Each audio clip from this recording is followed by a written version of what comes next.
Accountant ako at nagsimula ako ng project dito sa nabili namin na lupa.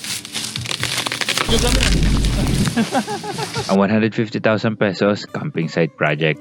Medyo maliit ang budget natin pero pagkasyahe muna dahil yan lang ang meron sa ngayon.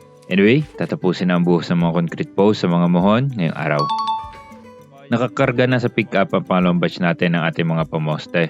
Para makapagbakod na tayo ng tuloy-tuloy. Pagdating sa farm, binaba na kaagad ni na Jay at ng mga kasamahan natin ang mga kawayan.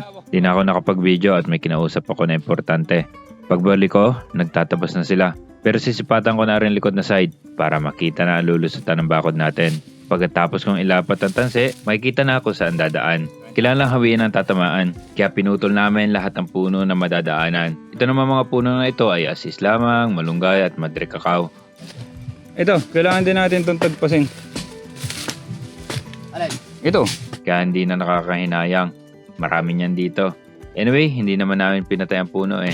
Mabubuhay pa naman itong mga ito para maganda ang bakod din natin dito. Ihilahin natin ng napakaganda ito. Katulad ng malunggay na ito, sobrang laki ng kanyang poste. Pero ang liit ng branch na may dahon, kaya hazard na rin ito na matumba ng kanya. At yan na nga. Muntik pang matumba ng camera, right ko. Ito malaking puno ng asis na ito, nakatagilid na rin siya. Seems previously nabuwal na siya ng bagyo at nagtuloy-tuloy lang ulit siya. Kaya kailangan nang i-trim ang main branch. Coming!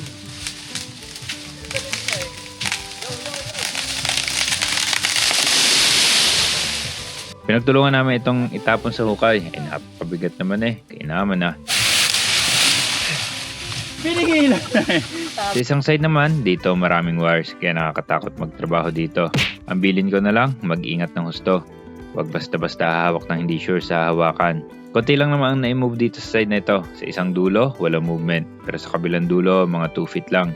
Sa mga na-miss out kung bakit tayo nag-move ng bakod, unang relocation survey kasi ng farm ay hindi proper. Kaya nung nagbakod ako, ay di mali din. Kaya nagpaulit ako ng survey. So pangalawa na yun, di ba? At pinareconfirm ko sa pangatlong survey.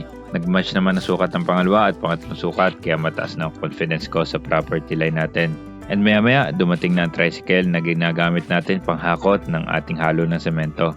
Kaya habang sila ay naghahalo para sa pangkumpleto ng pambuhos natin, naghukay pa kami ng isa pang pamposte para sa back gate natin.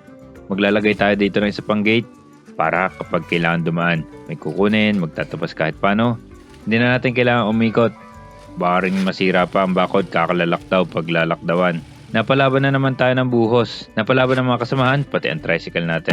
Pero normal pa kaya ako? Parang na-addict na ako sa pakiramdam ng hard labor eh. Kumbaga, parang hinahanap ng katawan ko. Naisip ko nga minsan, kung sa ngayon ay hindi concern ng pera, mas gusto ko na lang tumira dito sa farm at buuin ng DIY lahat ng kailangan dito hanggang sa bahay namin. Kaso hindi pa kaya eh. Kailangan pa magtrabaho para masustain ang mga build natin. Kaya valid pa rin ang pangalan natin, The Off-Duty Accountant. Nakakapag-DIY kapag off-duty. Nakakapag-progress sa farm projects kapag off-duty. Pero napaproud pa rin naman ako kahit konting progress. Kasi alam ko na ang maliit na progress ay nagko-compound. Kapag nag-compound, for sure, malayo rin ang mararating at maraming matatapos. Last na poste na kailangan buhusan na tayo, ang ating second gate. Natapos na ang pabuhos ni Foreman at talaga naman napalaban. Pero marami pang kailangan gawin, pasasamba at matatapos din. Ang nagastos ngayong araw para sa labor lang ng extra hands, 1,350 pesos. Kaya ang ating running balance ay 143,750 pesos. Marami-rami pang tira. Pero sobrang dami pa rin kailangan gastusin na medyo out of our skill at hindi kayang i-DIY. Pero sige lang, walang mangyayari eh kapag natakot lang at nag-alinlangan. Subaybayan nyo ang progress sa ating 150,000 pesos camping site project. Yun lang.